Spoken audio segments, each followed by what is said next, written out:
Okay, here we go. Test. Roll music? Let's roll it. Welcome to the Unknown Morning Show. It's the show where we explore radio, Podcasting, TV, gear, gearheads, and making money with a hot mic and other stuff too. This is the Unknown Morning Show. I'm Mandee Montana. And I'm Chuck McKinley. Well, I'm so excited to visit with you today. I get to hear fun anecdotes from the station from Chuck, but I followed your career when you were here at CBS 19. Oh. What was that, maybe 12 years ago? Maybe longer. Maybe longer. Yeah, it was about, something like that. It was 08, 09, something like that. Yep. I was at the ranch. I think we were, Chuck and I, when we were there, we tried to do several events to get news coverage. That was part of our, if the company's not going to give us money to buy TV spots, then we've got to get attention to get on TV. Yeah. And I think you were kind enough to come out and cover something that we were doing. I don't remember what, but we'd have like the chili cook-off or something, and send Mandee would put together a press release, send it to whoever was the promotional person at the TV station. Please come see us. Yeah. Have some chili. Yeah. Oh yeah. Well, that's all it takes, pretty much. No kidding. An invitation. We know. Well, food. We're broadcasters. Come on. Food or a cap or a T-shirt or something. Yeah. Exactly. That's true. Exactly. Well, Chuck, since you're first, we're all in this for the swag. Well, Roger, you've been doing TV, radio since 1970, correct? Yeah. And way too long. Way too. You know what? Sometimes I think about that, and I go, what would you do besides radio? And I go, I don't know. But I always remember, when we worked together at 99.3, I'd always remember, and correct me if I'm wrong, wasn't Friday car day when you would do your the car reviews, yeah. And was that the same at BB too, when you had your talk show on BB? On KTBB? Yeah, we did. Lonnie and I did the car show on Saturdays. And that goes back to Houston, which is where I'm from. I did my first 30 years in Houston. But, who was it? The car reviewer for the Chronicle in Houston turned me on to this. Because I'd invite him on periodically to talk about, cars. And we talked, and he said, it's a really sweet gig. They bring a car to your house once a week, gassed up and insured, and they take the old one away. And I said, how do I do that? How do I get in on that? And I joined the Texas Auto Writers Association, and was later the president, but that's just whoever's willing to take it. I've been there, not for that organization, but I've been there. Exactly. Yes, it's like being head of your homeowners association, Are you willing to take the complaints? It's a game of spin the bottle, now it points at you. Yes. And it was a sweet deal. I mean, everything from, a Viper to a little Mitsubishi Mirage, Humpty Dumpty little something. So interesting. You were describing that, Raj, and I was thinking to myself, we get excited about donuts. My gosh. I know. Maybe it's age, or we're at that point in the career, something like that. It's interesting. I mean, and it goes, we need to mention this right now. You are in the Texas Radio Hall of Fame, class of 2021. Mm-hmm. Let me ask you something. I was there last week when our boss, Paul Gleiser, went in. How many minutes were you allotted to give your speech? As many as they wouldn't throw you off the stage? No, they told us 3 minutes. And Doug, and I'm forgetting his last name. Doug Harris.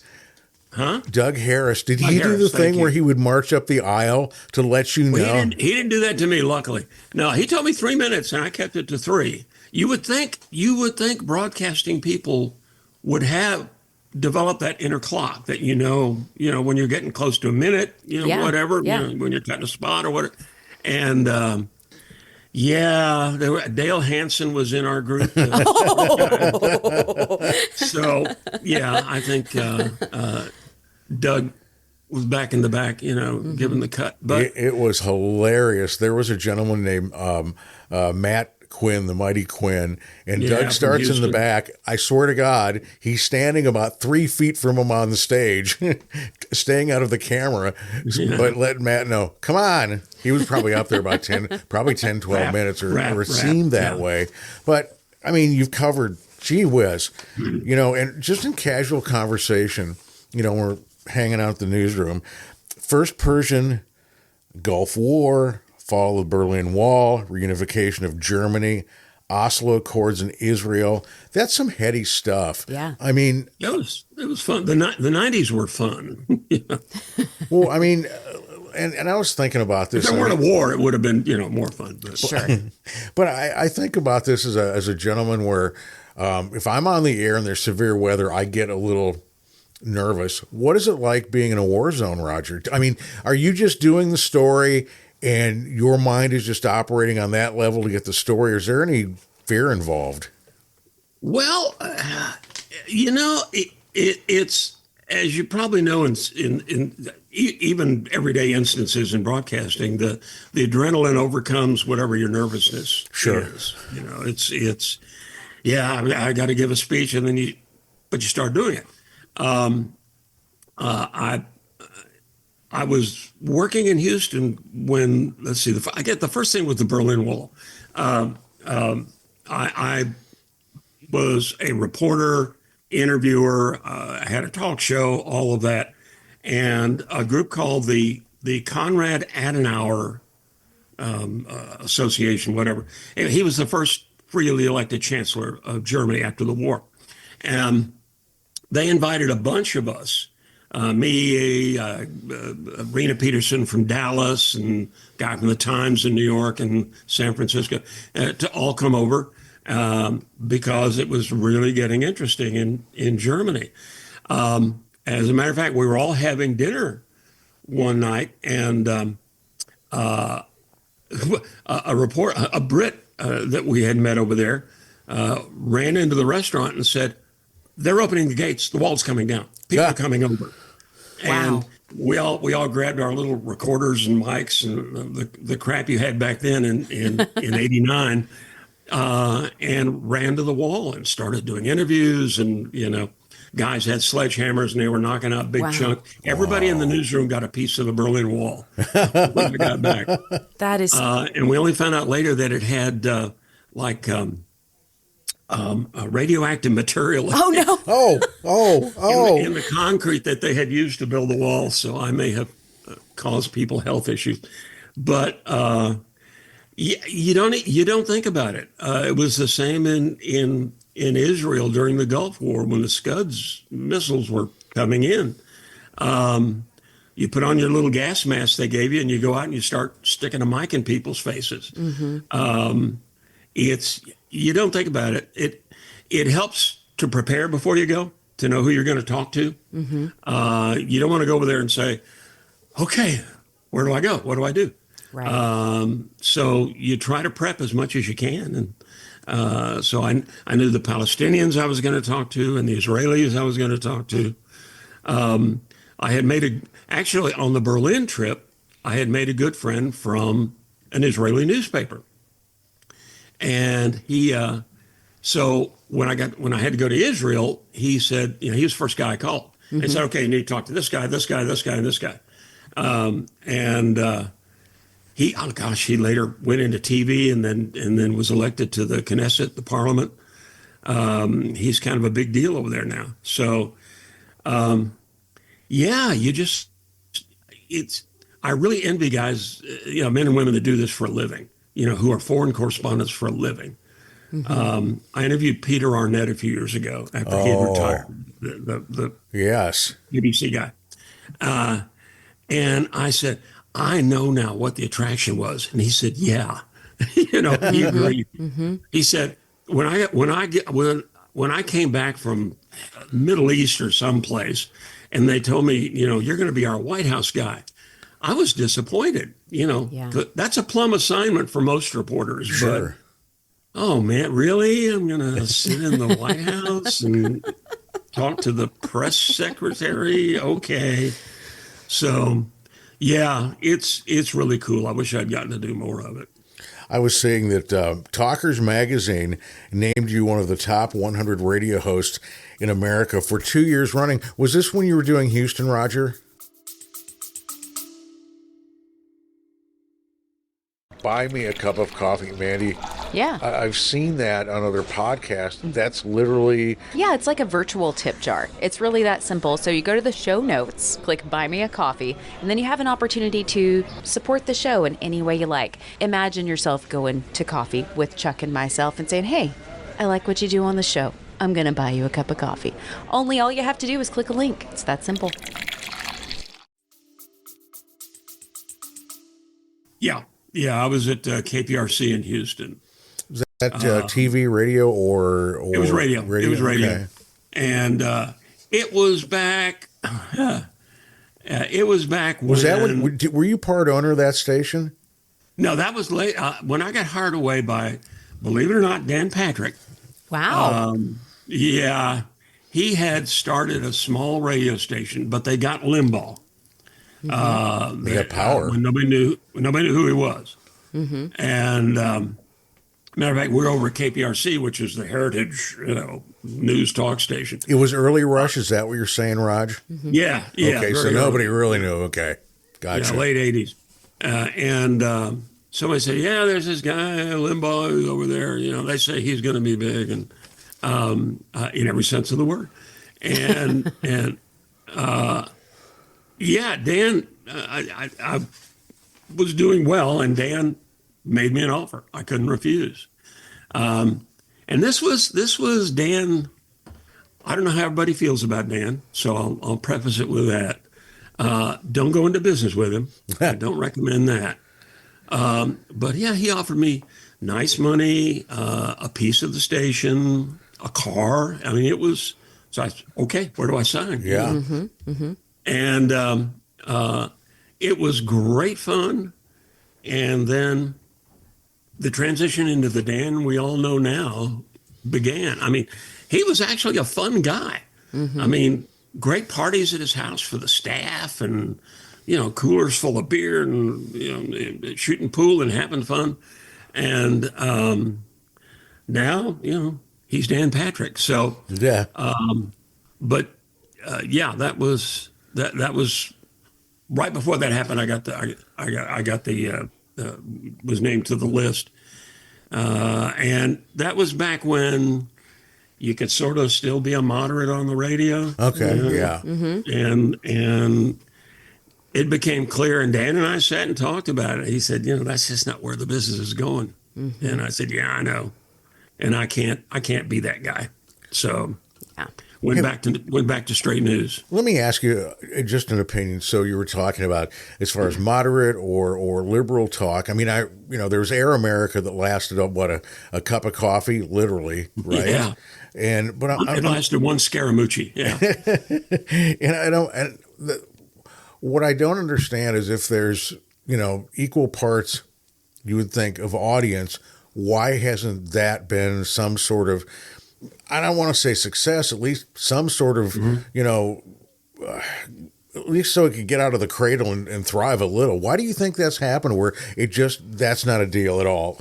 I don't know. This election may explain it. Well, true. But, yeah. I think people like to be sensationalized, right? Say what? People like to be sensationalized, right?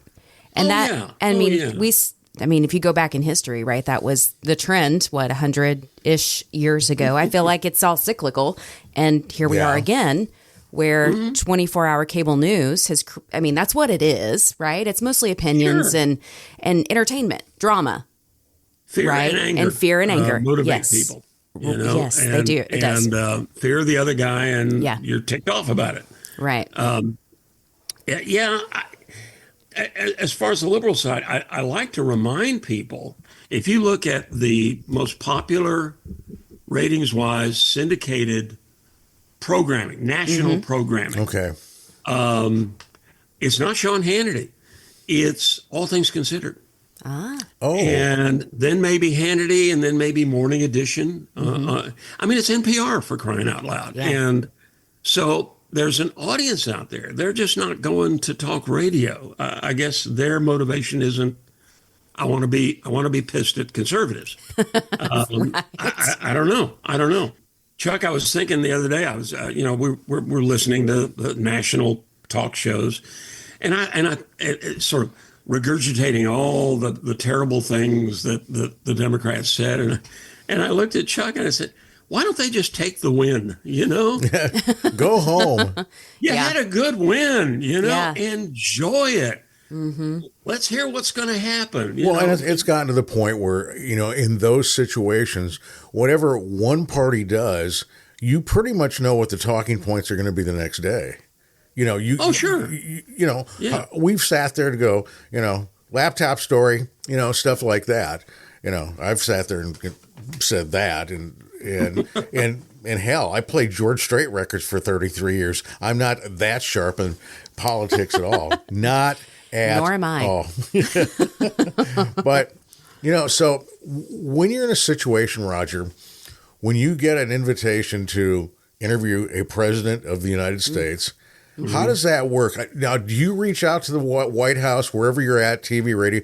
Do you reach out and, we'd like to get an interview? And how long does that take? You can, but usually, and some of the presidents I interviewed had already left office. Or in the case of W, it was before he was elected. He was campaigning for his father when I interviewed him. Sometimes when I interviewed Jimmy Carter, he had written a book. He was touring for a book. Oh, okay. So sometimes it's just serendipity, or you get a call from the press office, and the president's going to be doing these interviews. Here are times that everybody, you can get 10 minutes here, 15 minutes there, and you grab it. You grab whatever's available. I don't recall ever having called the White House, and I'm Roger Gray. Yeah, people know who I am. Come on, I'm in Houston. Come on, Yeah, W. really. Dang it. Yeah, it was usually a book or an issue they were interested in, or they had retired and written their memoirs or whatever. Jimmy Carter had written a book on fishing. Really? That's what brought him to the station. Fishing? You mean just the whole thing was on fishing? Yeah, he had just great places to fish and great times he'd had fishing. I'm going to Google that. Yeah. And I don't fish. A truly sweet I man. eat fish. I eat fish. We talked about fishing for about 30 seconds, and then we got into politics. Yeah. But and I was lucky then because it was his anniversary fell during the book tour, and it fell when he was in Houston. So Roseland showed up. Oh. So we got to sit there and talk to both of them and get a picture with both of them. That's awesome. Yeah, it was really nice people. Decent man. Yeah, I've never actually called for a presidential interview. It always something would happen. It sort of falls in your lap a little bit. When Barbara Bush wrote a book, her memoirs, the Secret Service preceded her the day before to come and check out the place. And they're walking around and okay, well, where's the first lady going to be sitting, and blah blah blah. And they check out the elevators and the stairways, and one of the agents was very, very pregnant. I mean, she was out to here. I mean, and I said, "When are you due?" And she said, Oh. So. And I said, "What are you going to do if something happens? I mean, you can't really chase the guy." Yeah. And she said, "I'm just going to have to shoot him." Said, you try something around me, I'm just going to have to shoot you because I can't chase you. Yeah. He said, duly noted. It was, yeah. Please funny. don't. I didn't realize the Secret Service could be funny. But Yeah. So was Bush in office when Barbara wrote the book, or was this after he had? this was just after he'd left. He'd gone, and she wrote her memoirs. Because she has some kind of rough things to say. She probably didn't want to say it while he was in office. Wise decision. Yeah. She was cool though, because it was the bark was off. She was, talking about the congressional folks she did and didn't like, and so Really? forth. So. She named names, huh? Yeah, she did. She did. Wow. What's funny is I can't remember who they were. I can guess if I look back, but Roger, did they live in Houston? The Bush the family? Bush, yeah, they I did, thought yeah. they did. Yeah. So they were a little Yeah. bit more accessible to you at that time as well, huh? Oh yeah, yeah. Matter of fact, my wife, she decided she wanted to do that. She was getting bored. We met at a TV station. She was in the promotion department. Okay. They tell you not to get into an office romance, but it worked out okay. She had a good friend she had met. They became friends actually during a Republican convention I was covering in Houston, the '94 convention. Anyway, the woman owned a temporary agency, and she said, "Well, you want to do a little, work on the side?" And she got her a job at Barbara Bush's office. Oh, wow. Ooh. So yeah, she's sitting there typing up letters for the former first lady, and she said, yeah, George would walk through periodically. Hello, everybody. Very nice man. So yeah, they were right there in Houston, and that's where they retired. I think they split the time with Kennebunkport when Houston got too unbearably hot. Sure. They'd go up to Maine. Roger, you have one child, Mary, right? It's Mary? Yes. Yeah. So okay. And how old's Mary? Mary's 27 now. Okay, so somewhere in her formative years, did she look at what you were doing and decided, and did she ever say, can you give me an internship? What's a TV station like? Did she have any interest in going to the family trade? She didn't. And I don't know what she got into all the same stuff I got into young. She debated in high school. She did theater. She's an actress now. Okay. And and she's very pretty. I'm not even prejudiced about that. And I said, honey, you would be a natural. You'd be perfect. You're smart. You've grown up on a diet of CNN, sadly, and living in my house. Do you want? And she was never interested in being on air. At one time in college, she was bored with the usual college jobs. And she said, can you help me get something, just a job? And I got her a job at the TV station in town as she worked camera, floor person.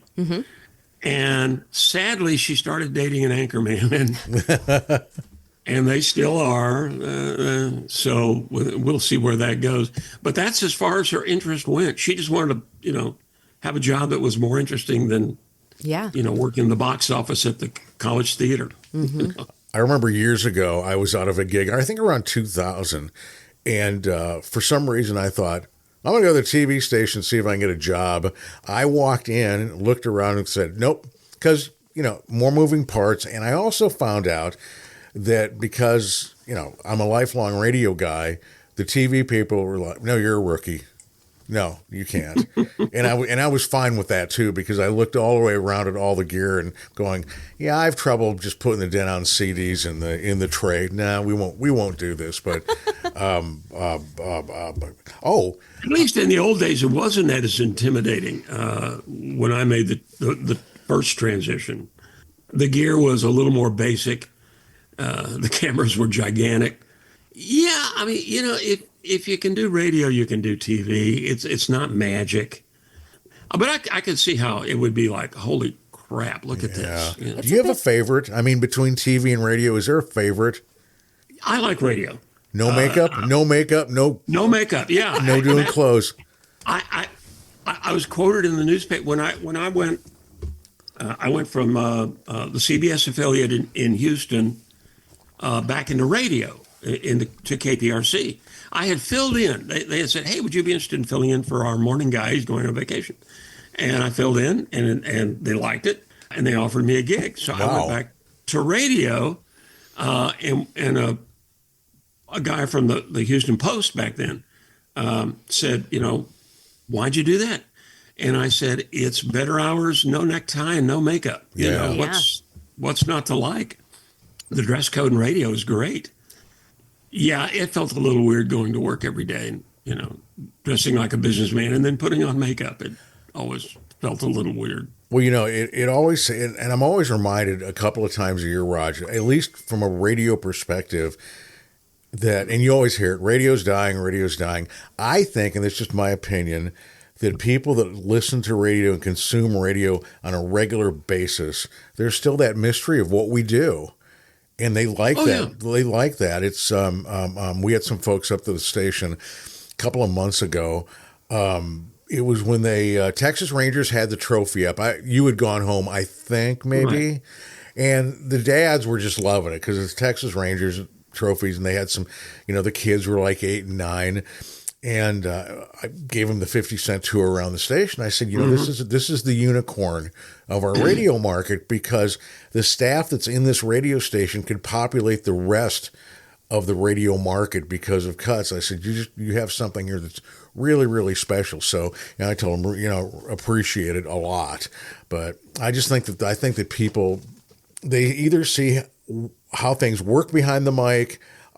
Matter of fact, I remember that night I was walking the gentleman into the main KTBB control room, and I said, okay, on the drive at 5, I'm here. We do this. Roger and Jared are over in that room, and that's how we do things. They're like, oh, wow. And I go, yeah, but it's just like any other job. Trust me. Pretty much. You want to know where the coffee and the restrooms are in that order, generally speaking. So this is they're needed pretty much in that order. Yes. And, as a man of a certain age, yes. It's, the nice thing about radio, and it is a shame, you're right. The station I started with was KTRH in Houston. Wow. I told Chuck the story. My birth name is Gay. Okay. Roger Gay. Mm-hmm. And Frank Boardman was an old school, like Edward R. Murrow news director at the Heritage News Station. Smoke cigarettes in the control room, that sort of thing. Yeah, it was a bottle of scotch in his desk drawer. Yeah. Nice. That kind of guy. Classic. And back then I did a live audition. Well, that's way too long a story. But I had been told I had a summer job in Galveston at a marine park they had down there. Okay. I was a drama student at the University of Houston. Jobs on the board. Oh, be an announcer at Ciarama. And you do the porpoise show and you do the whale show. And my boss was an old jock.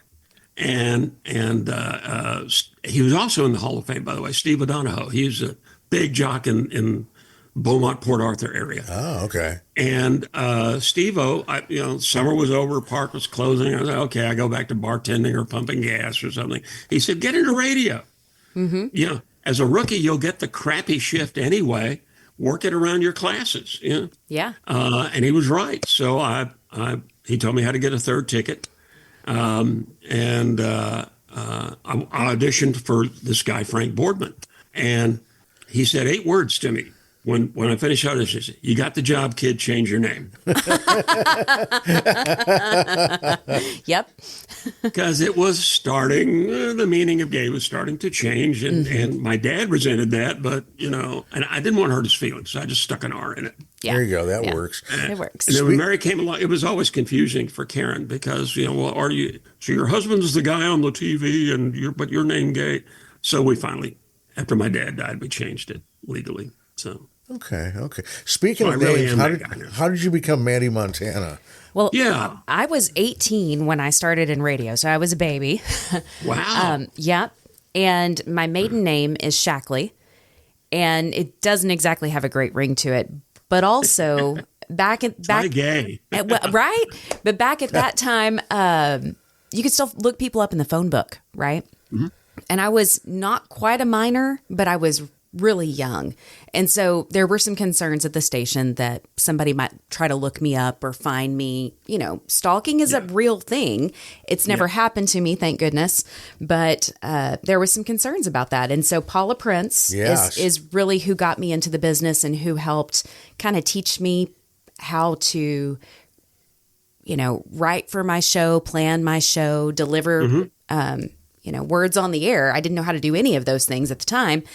And we kind of started spitballing names, and we came, I guess is it alliteration, the double M? Yeah. So we threw a lot of things around, and then Montana just stuck. And then a few years later, the Disney Channel launched Hannah Montana. Oh, wow. And it became a joke, a relevant joke for many years, especially while I was at the ranch with Chuck, because many of our audience listened passively and their grandkids were into Hannah Montana, and so they'd show up at remotes and things. And did you claim to be her mom, or no? And I got asked a lot.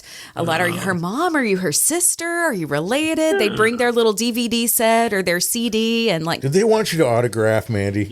Yeah, they thought I was. They were really that's sweet. It was really sweet, and I at the time I think we were really promoting the Colgate Country Showdown, and so it was like, here, have some toothpaste. Like, I didn't really have a good I didn't even have a T-shirt for him. I was like, here's a tube of toothpaste. Thanks for coming to see me. I'm not her. Colgate Country Showdown was something we did. It was a music contest. It was kind of like the really, really, really poor man's American Idol. Yes. And we got boxes and boxes and boxes of hundreds hundreds of the miniature tubes of toothpaste. The travel size. Which is fine because I didn't have to buy toothpaste for like 5 years. Yeah. Oh, I know that feeling. Yeah. Yeah. By the way, I can see why you started at 18. You have a great radio voice, by the way. Thank you, Roger. It didn't sound like this when I started. Well, no, yeah. We all Who's developed. this guy? Yeah. But thank you. That's such a compliment.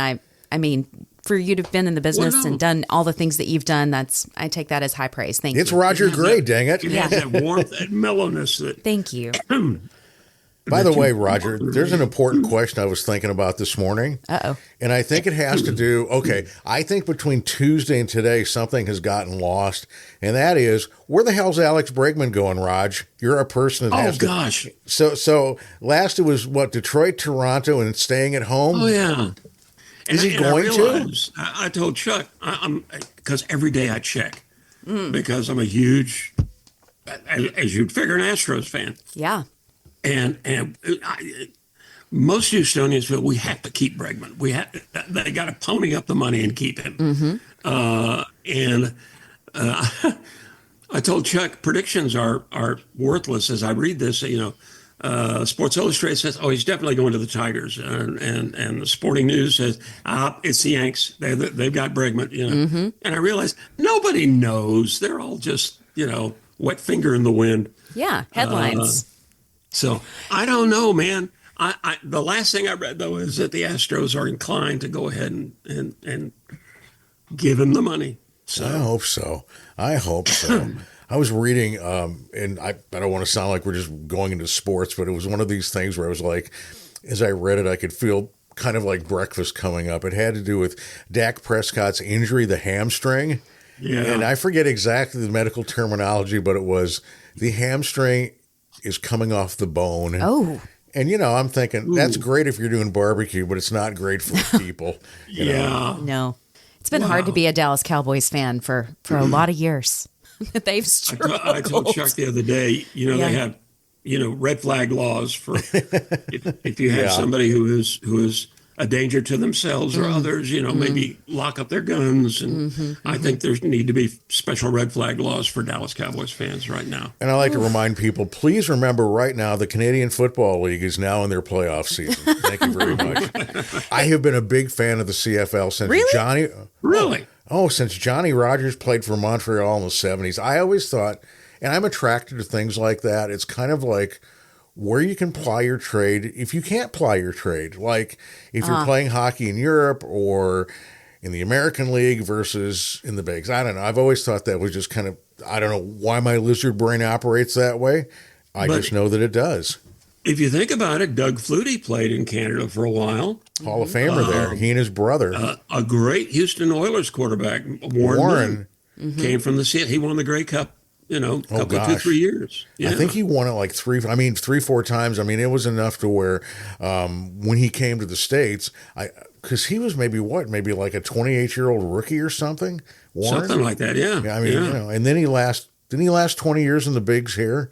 I mean, he was Houston's quarterback for, I think, right up until they moved. Wow. How do you take that pounding on a weekly basis? CFL's like the minors for the NFL, I guess. I don't know. It's like, how do you take that pounding unless you're like, okay, if I say David and Derek Carr, you know what I'm saying? Oh, yeah. Remember David Carr? It was like his first 2 seasons, he spent it mostly on his back, and people would complain. I'm going, yeah, but if you don't have anybody guarding you, yikes. Yeah. Yeah, I defend David Carr because he spent the first couple of years with the Texans, staring up at the stadium lights, from the ground. Yeah, it was those first few years were sad. I occasionally, Roger, read your pieces on the Texas Outlaw Writers Substack, and the thing that I pick up, I think, is that you really you really enjoy doing it, and so. Would you rather just be a pure writer versus a performer? You know what I mean? I just get that you just. And I get it that any of us that are in this business, if we have to write and can turn a phrase, it's maybe a pleasurable experience. I get that occasionally, but boy, when I read your stuff, it reminds me of somebody who's just giddy at the keyboard putting it together. You know what I mean? I with everything, pictures in the whole 9 yards. Well, I enjoy being a wise guy, I'll be honest. But, yeah. You can be. Point, I think, Karen and I have talked about, all right, when are you going to hang it up? And when I do, I'll just probably write more. But I've been getting that since I was at Channel 19, actually. Really? I had a cameraman. He's a great guy and a great cameraman, but we were on our way to a story one time, and he looked over and he said, "So, Raj, when are you going to hang it up?" And I thought, what? Do I look like I need, But, I started getting that about 10 years ago. But, that's probably what I would do. Well, definitely what I'll do. It's so good to have you in-house because, we have broadcasters of various ages. You present a prime example. It's kind of like, what it's going on 2 years ago, I guess, when you started on this tour with BB. And I remember your first newscast, and I think I said to you, it's nice to have an old friend back. Because I know how radio listeners think. They hear that and go, oh, he's back. And that's kind of a comfort to them, don't you think? I think so. I think people... Karen asked me once, "Do you think you would be remembered in Houston?" Well, I hope so. Yes. You never know because the business changes so much. Yeah, I think people like familiarity. They like a voice they know. They like a voice. Oh yeah, I remember that guy from years ago. Oh, I remember her from years ago. I think it works. I think sadly, we've got a couple of young people that are very, very good. With us. But I think, would I want to be starting out now? I mean, how do you guys feel about that? Because I started a podcast. Well, exactly. There you go. I tell young people that it's challenging. The industry's challenging, Sure. right? It's evolving, and technology is evolving, and it's an older form of technology. And what radio was great at its inception at that time in history, I feel like I've been kind of deep diving on history with the election and stuff. I'm just curious about cycles. But what it was great at was building community.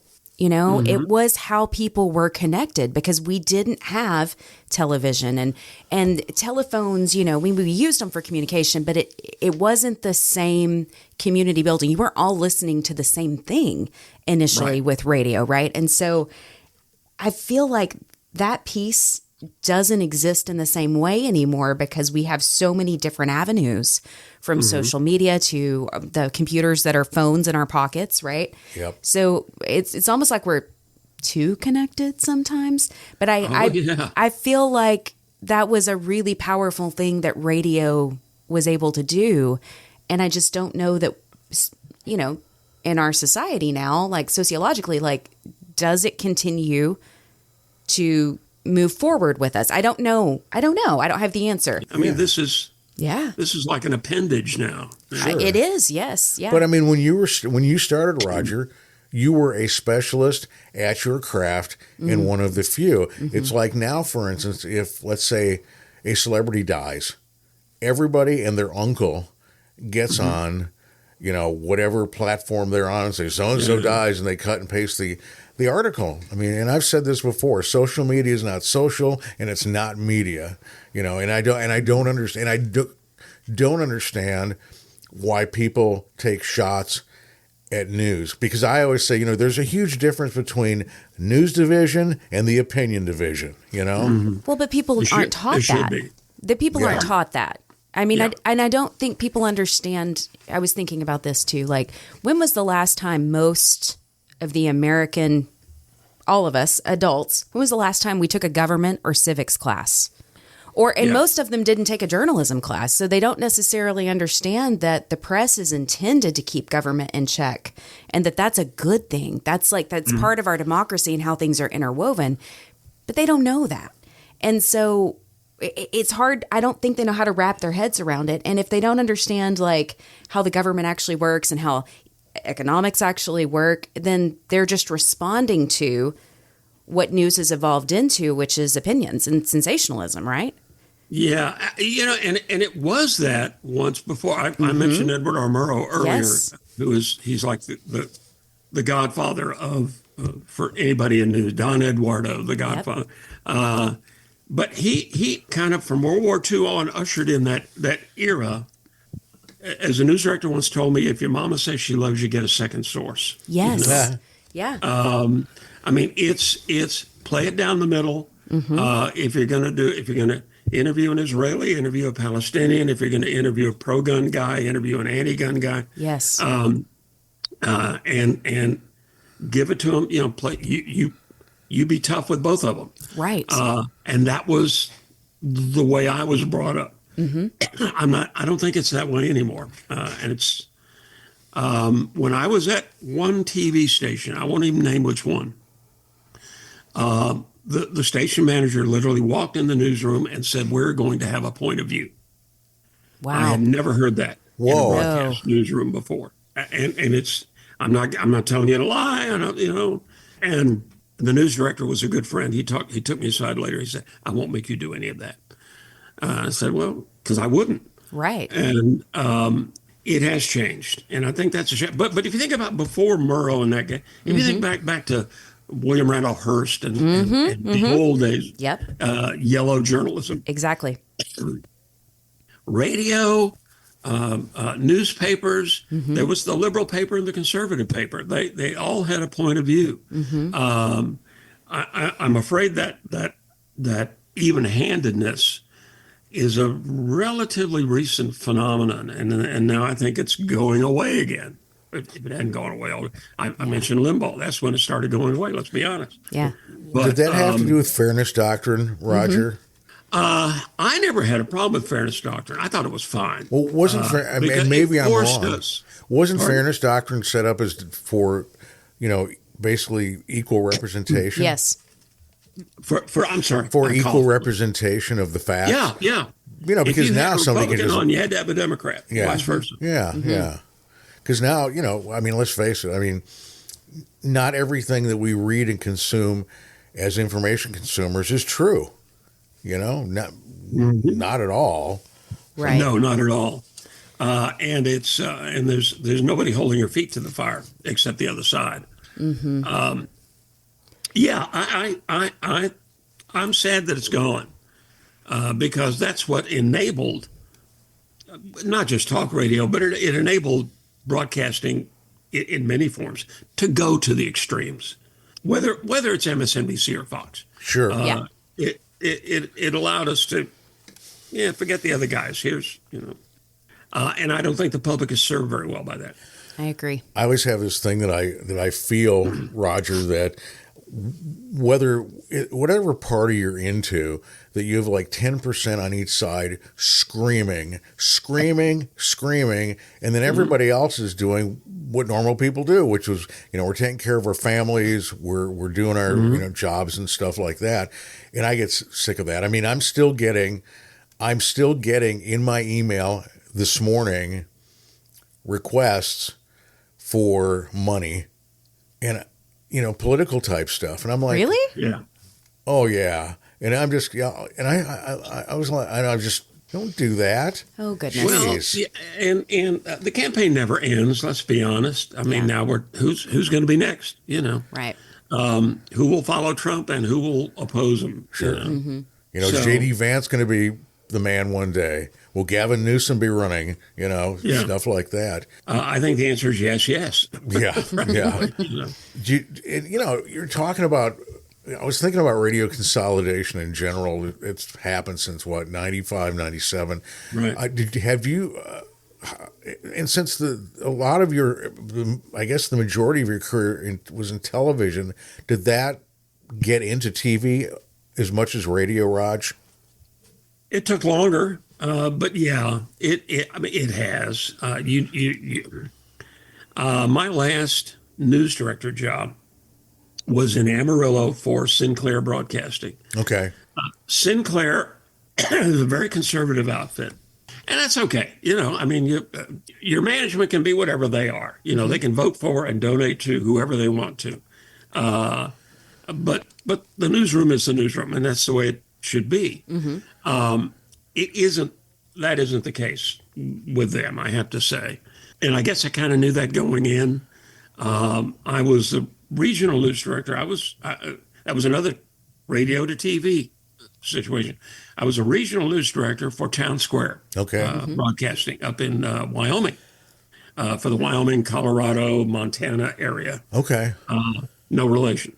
And well, it's funny. I actually was on a couple of those stations for a little while, tracking not the news stations, but I'm trying to remember K10. I'm trying to remember which station it was. Cowboy Country, I think 106.3, and another one. Anyway, but I know we had news outfits there, so I'm sure you oversaw it. Different timelines, but yeah, I know the stations you're referring to. Yeah. Yeah, and good people there. Town Square had money problems like everybody else. Yes, and they eliminated all their regional guys. Mm-hmm. Everything became local, and they were paying me too much to be local there. And so I wanted to come back to Texas. I had shoveled enough snow. And an old friend from my days at Channel 11 in Houston called and said, "Hey, would you be interested in being a news director?" And I said, "Sure." He had an opening in McAllen and in Amarillo. I said, "Let me take Amarillo." Yeah. Even though the more I thought about it, crossing over the border for a nice beer and some good food, that sounds actually kind of fun. And I said, who do you work for now? And there was a pause in the phone call. And he said, Sinclair. And there was another pause. And he said, I know what you've heard. And I thought, when a job interview begins that way, yeah, I know what you heard about us. But it turns out I was right. What I heard was correct. They're the people. Do you remember when somebody did a supercut of all the anchors saying the same thing? Yes. Scripted about how we're the even-handed ones and don't listen to it wasn't that blatant, but it was basically don't listen to those guys because they're all liberal. A couple of years ago, right? Something like that, yeah, Raj? Yeah. Wow. And he said, no, we're not going to do that anymore. We learned our lesson with that, and so forth. No, they had literally set a script to all the anchors in the chain, and they had a ton of stations. And they all had to read the same script on the air, we're even-handed and what.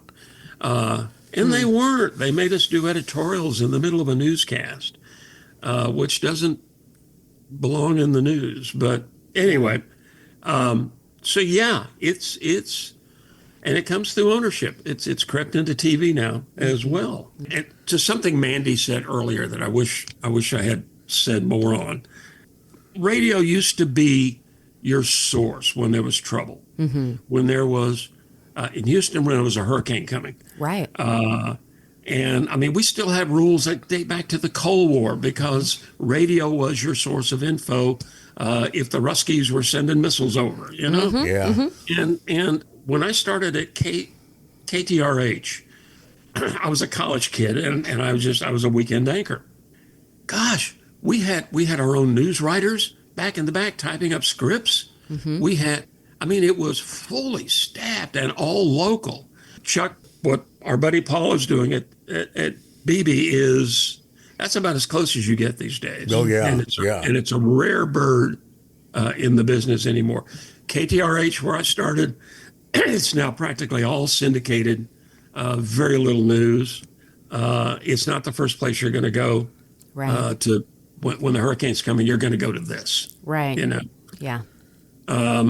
So I think that's a sad evolution, but maybe it's inevitable. I don't know. We know radio consolidation. When you think, and you may have seen it, Raj, Mandee, you may have seen it as well, that iHeartMedia did cuts. I think it came out Tuesday or maybe Tuesday, because they could release it, and it gets the election coverage steers it away. I was about to say, I think there were some bigger headlines, and I missed that one. Oh man, and it's always heartbreaking. Yeah, it was like the Little Bighorn. Yeah, it's just heartbreaking to read some of these stories, like the gentleman who had been doing mornings in Chattanooga for 34 years, and he's gone.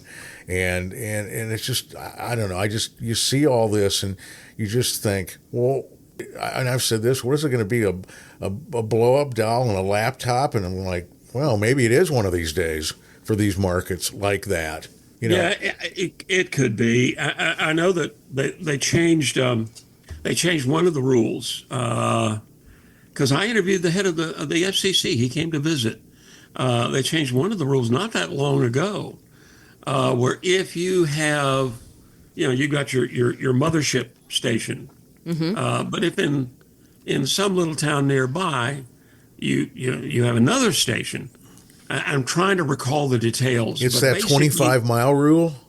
Is that it? You have to have your. Did not have to have really a staff. Yeah, wow. You just had to have a stick. You can do whatever you want. A transmit tower. Yes.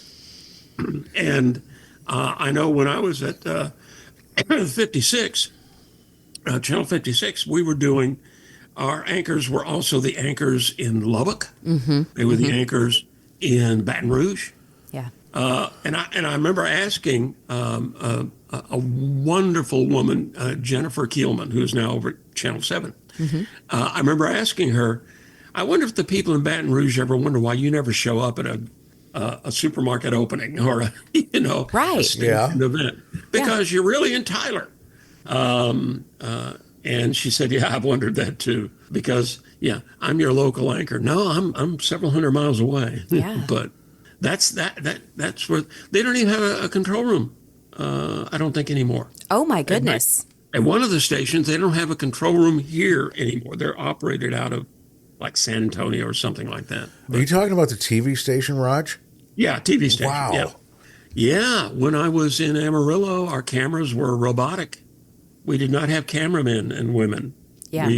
You programmed your newscast. At this point, it's going to point to the weather guy. So, what could go wrong with that? Oh, yeah, what could go wrong with that, right? Yeah. The only problem was breaking news. Right. When something was happening, when there was a standoff going on, and you had to, quickly cut from the weather over back to the anchor. Hey, we've had a development. There are limitations to this here modern world. And in small town radio, it's really getting to be like, even maybe 10 years ago, Mandee, you would think maybe if you were in a cluster of 4 stations, you'd say, well, one person per station. Yeah. And it's not that anymore. I mean, when Alpha Media went through the Midwest, I guess about 3 months ago, I mean, there were stations where all the live bodies were wiped out for syndicated programming. Our good friends at Town Square, if it wasn't for Hispanic programming. I think you mean Alpha locally, not Town Square. Did I say Town Square? You did. That's okay. Alpha. Yeah. Alpha locally. With Korean and everybody there. Yep. If it wasn't for Hispanic programming, they wouldn't have any local voices in the building in Tyler. Yeah, they don't. And I think they have 2.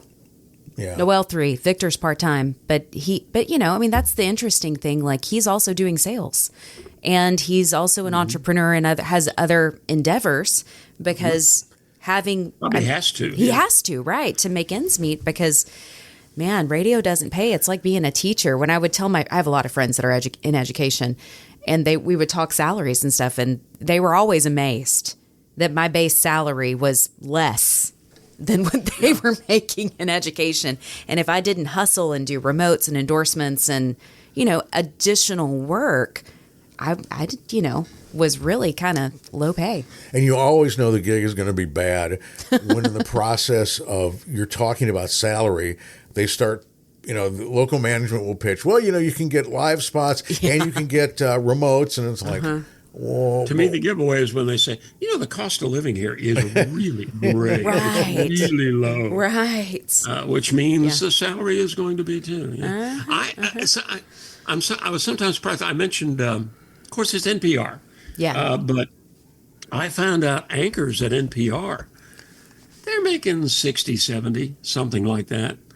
And Hoda, what's her name? Kopke. At Today Show is leaving. And one rumor was it was because she was going to take a cut in salary. She makes $20 million. Holy smokes. Fine, go ahead and cut me down to 15. That's fine. Yeah. I'm cool with that. Well, I've always wondered. And a national anchor at NPR in the morning show is making 60, 70 bucks. And they're living in Washington, probably, right? D.C.? Yeah, more than yeah. Wow. Which is an expensive town. Man, Very. You'd have to be flipping fries at McDonald's to make ends meet on that, I think. Oh, yeah. Gee whiz. Goodness. Gee whiz. Side gig doing podcasts. Yeah. Yes. Well, we're pays hoping so this well. thing will take off and Right. monetize itself well before I croak somewhere. Somewhere in there. Yeah, thank you so much. By the next election, I guarantee you guys are going to be a destination like Rogan, Oh, you think? I That's hope very so. kind, Oh, Roger. yeah. Thank you. The other thing that we've heard occasionally over the years when we've talked to you, Roger, and it'll pop up that you interviewed Oprah Winfrey once. It was in Yeah. Houston TV, right? Yep. So how established was she at the time as far as her show went? Not at all. And that was I was at So it was again, the CBS a launch type thing, huh? Yeah, I was at the CBS affiliate, and I don't. She hadn't taken over for Donahue, but she had a talk show in Chicago. Really, Phil Donahue, who is was a very nice man. Phil Donahue had really started daytime talk. I mean, let's be honest. He was the godfather of that. And Oprah, our station management, I was doing the morning news, and we had interview segments. And our management said, listen, we're going to start carrying this talk show out of Chicago. This woman is terrific from everything. We've seen her, the audition piece, and we think it's going to be big. I said, oh, man. It's one of these gimme interviews, self-promoting, and what it's almost like incest. One guy's talking to somebody else in the business, sort of like this. Yeah, okay, all right. It's a promotional interview, all right. But just like when I did one in radio with America's Top 40. Casey. That turned out to be a great interview. I was, Casey. But keep it was a reaching for the great interview. stars, man. So they told me this woman's name is Oprah Winfrey. Really? And she was, as you might imagine, absolutely delightful. Great fun, had a wonderful time, didn't want it to end. And it produced a picture I've shown Chuck, where when it was over, the station photographer came over and said, can I get a picture of you guys? So I went over and sat down on the couch with her. And right before he's, all right, give me a smile. And she flopped over into my lap, laying in my lap. Yeah. And I put my elbow up on her tush, and that's the shot I have. It's one of my favorite photos from my career, to be honest. Yeah. But she was terrific. And when it was done, I went to the station manager and I said, "This is going to be a winner for you guys. She's going to break big." Yeah. And my prediction was correct. I think you nailed that one, Roger. Roger always gets attention because you're overseas dodging bullets. You interviewed Oprah. Yeah, pretty much. Yeah, she terrific woman. Probably a tougher interview to get now. I would think. Guessing. Yeah. Yeah, unless you're running for president. I know we're going to be riffing on this because you mentioned Phil Donahue, and there's another one, and I remember as a kid watching him. Joe Pine. Do you remember? Did you ever interview Joe Pine? Yeah. Oh, wow. You say that with I was in the same zip code and I had to bathe afterwards. He began the whole insult thing. He would tell you Morton Downey. Joe Pine and Morton Downey. Yes. Okay. Started the whole insult thing. You know, I guess originally Insult Radio and then Insult TV. One of them, their phrase was "gargle with razor blades," right? Oh. Yeah, it was. Was it Downey or book somebody on there that you can yell at? You know, book a guest you can yell at. There's an audience for that, I know, but it wasn't me. Yeah. And Pine had a wooden. I think he'd been in the war. Pine had a wooden leg. I can't remember. He was a chain smoker, so I can't remember if he died or if he was just canceled. But a friend of mine who was a snarky newspaper writer at the Chronicle said, "Well, you know, when Joe's gone, it's going to be a big shoe to fill." And I thought, that's dark, but that's so funny. Yeah. Yeah. And I always remember Morton Downey Jr. always had a cigarette, stapled to his hand, always. And I think that was kind of a prop. Those were the days. Heck, guys, anchormen smoked on the news set. That'd be one in the ashtray with the smoke trailing up. When I was, I think for my first radio gig, about 79, it was we have computer gear. You cannot smoke in the control room. So anybody that lit up, whatever they were smoking would, what? Whether it was, having a recreational cigarette or a regular cigarette, had to make do by going to the back door. I remember my second job in radio. I went down to Corpus Christi, and I was the morning news guy. Well, the evening news guy, and you all know, I can't. No, you have bricks. The evening news booths and studios are always covered with that, foam rubber. Yes. And carton stuff. And the guy, this is back when you signed off at midnight, but the evening guy, and I had to come in and open up and do the news in the morning. The evening guy was a chain smoker, and you'd walk into that booth and all that smoke stuck to that foam rubber. Yeah. And it was just awful till you cranked up the air conditioning and got it going, got it circulating. But I've got questions. Go. I want to know more about your Casey Kasem interview. I was a listener to American Top 40, and I listened to the Rick Dees countdown too. I don't know if you ever interviewed Rick. I didn't. I did interview Casey, and I interviewed the Eternal Young Man, American Bandstand. Dick Clark. Oh. Thank you. Kasem, I thought was funny because he could turn that voice on and off. Mm-hmm. You're talking to him during a break. Yeah, well, we take the show on Saturday and blah and so forth. And I said, okay, we're coming back. And he becomes Casey Kasem. Yeah. he turn it on like a light switch. Wow. Well, Raj, it all began in a small, The Clark thing was kind of cool because I did it on TV. I was doing a news show at the, what is now it was Metro Media, that Fox affiliate now in Houston. And I'm sitting here, Clark is here, and my floor director is behind him. Mm-hmm. And he's giving me time cues, wrap. You got 30 seconds. Mm-hmm. Finally go break. And Clark is looking at me. He's leaned over and looking at me. And I'm looking at the floor director. Sure. And at a certain point, Clark is saying, yeah, and then they went on to be, huge stars. And you've got to take a break. Wow. He saw in my face that I'd been given the break signal. I mean, that's wow. What a pro he was. Yeah. He could tell, my eyes just darted for a second. And you got to take a break, don't you? Yep. So, yeah, he was. That's impressive. And I realized, you've done this for a while.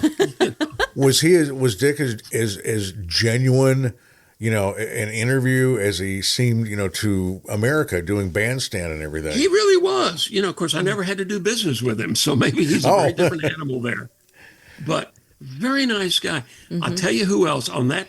It just reminded me on that noon show that I did. Jay Leno was playing one of the clubs in town, and he was an up and coming comic at the time, but already very popular, and he's the next guest in the studio. We were doing a serious interview before him, and so he's sitting back in a chair against the back wall of the studio in the dark, and there are rolls of tape and all the stuff that you have in a TV studio. And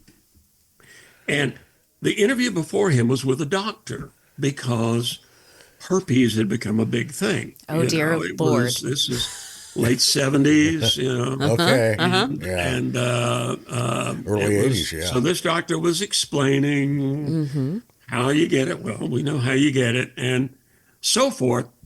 Thank you, doctor. Appreciate it. Coming up next, we're going to lighten things up. Jay Leno is appearing at the Laugh Stop. He'll be on, right after this.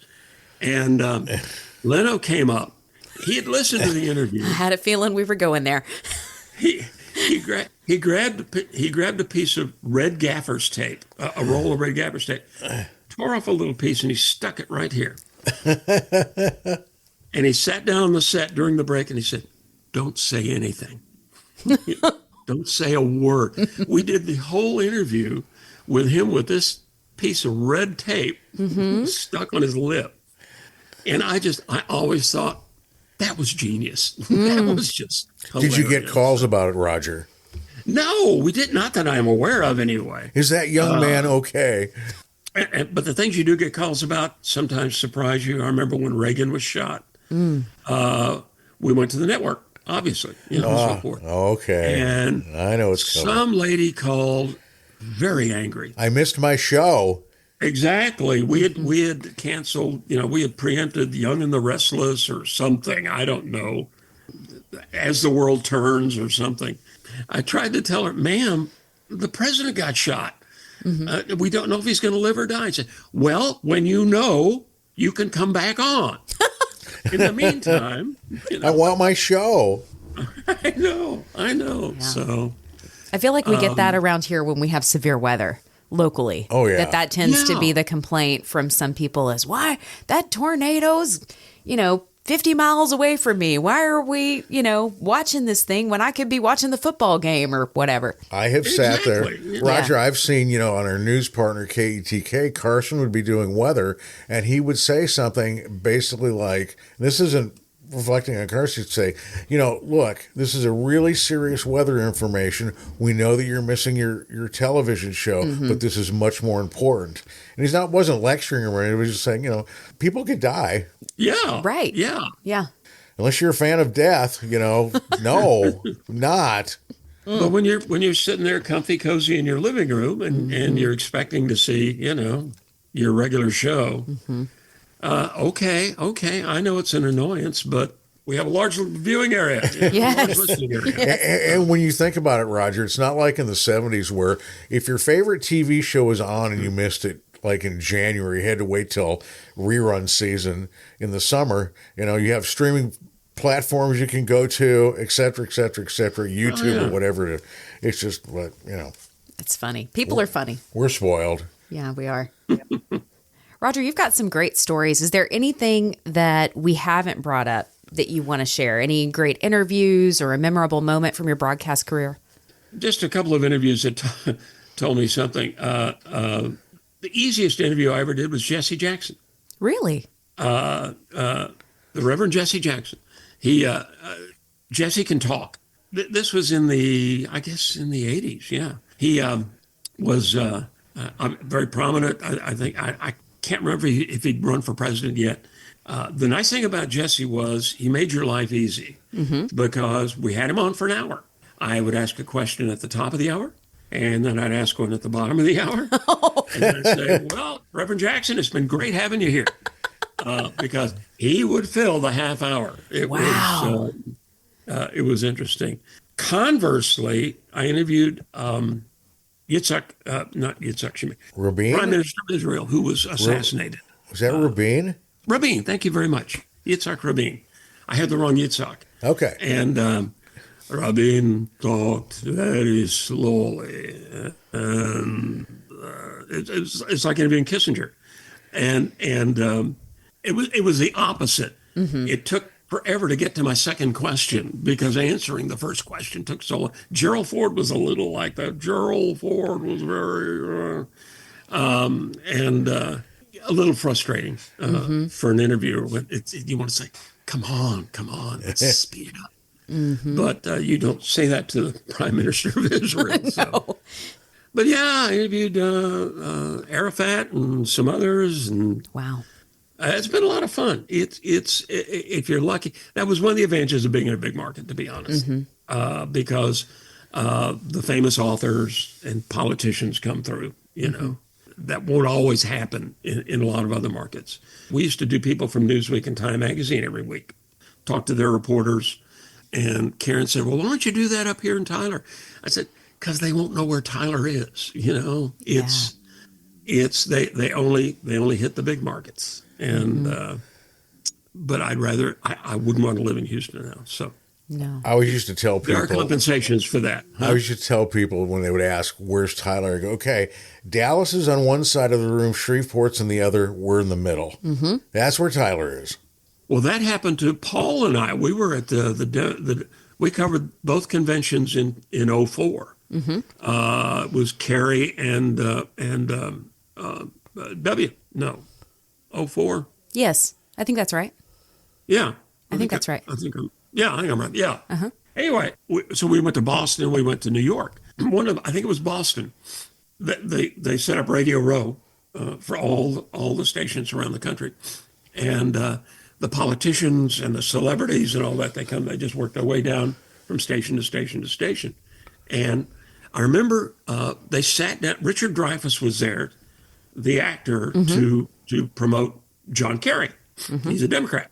So Paul and I are sitting there. Dreyfuss sat down. I knew my first question because years ago I read Tennessee Williams said the first time he met JFK praised a play he had written called Summer and Smoke, which was a flop. Okay.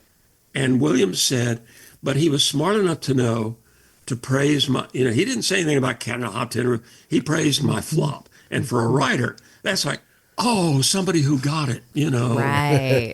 He said that was very smart. So there was a movie he made for Spielberg called Always, which I love. Yes. And my wife loves. And it's a remake of a World War II movie. Holly Hunter. And it's Dreyfuss and Holly Hunter and John Goodman. It's a great little movie. But it flopped. And he actually got to play a romantic leading man. And so he sat down and I said, before we start, I have to tell you, my wife and I love Always, and he just lit up. And then the person from the party who's handling the press walked by and said, where are you guys from again?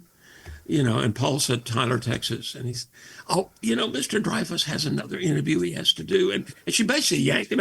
And he didn't want, somebody who liked Always, I don't want to go. Yeah. And that's when Paul and I agreed we would tell him the next time they asked, we're like in the eastern suburbs of Dallas. I like that move. And Yeah. So maybe they'll get to stay for a few minutes. Think of me kindly, gentlemen. I'll be at Mistletoe and Magic. Today's our last day.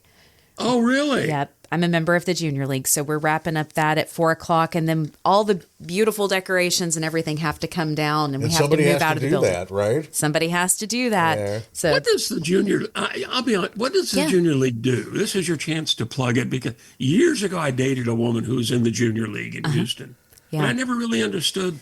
So the Junior League, it's comprised of all women, as you might imagine. And a lot of people think that we just throw parties to raise money to throw parties.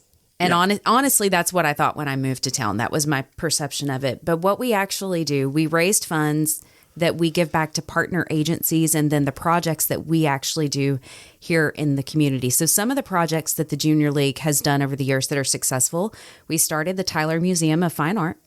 That was originally a Junior League project. The Discovery Science Place was originally a Junior League project. The Carter Blood Care was originally a blood bank that was founded in part by the Junior League.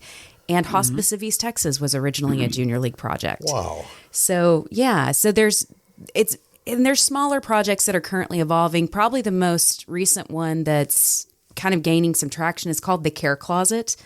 And it is, the way that we do that is we partner with the schools and we give hygiene products for young women who may be caught unaware or who may not have access to things at home. Whether that's for their cycle or, deodorant and things like that. Because as their bodies are changing, sometimes they're just not aware, or maybe don't have a mother in the household that's as aware.